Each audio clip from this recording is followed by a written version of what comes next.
He says, I'm going to commit myself to my mind, to thinking about these things. I'm going to put into my head this stuff.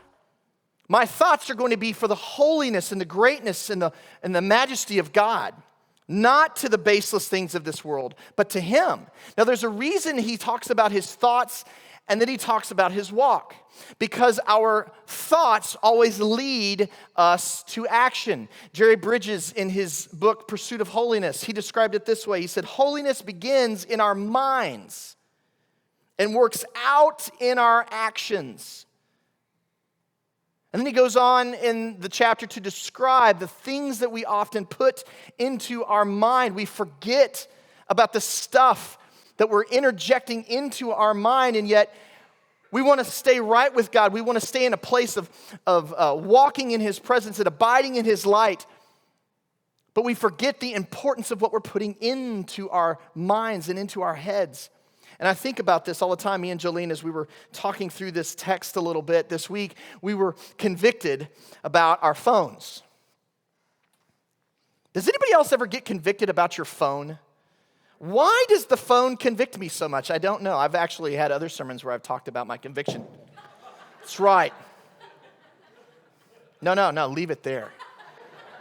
Just, thanks, dude. That was a sign. Yes. If you don't believe in them, you do now.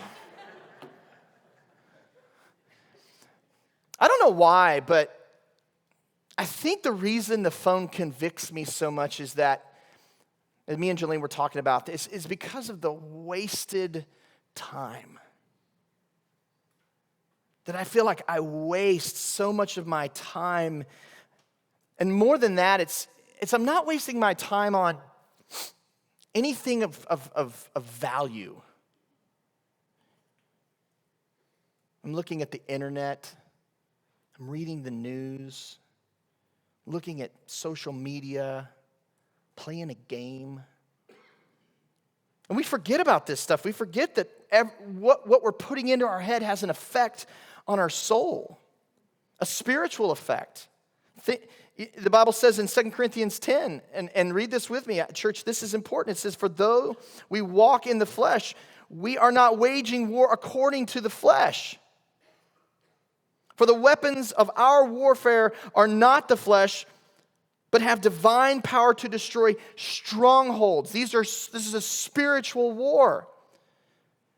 And we forget that because we're stuck in this world, we forget the spiritual nature of the fight that we're in. And look at what he says in verse 5.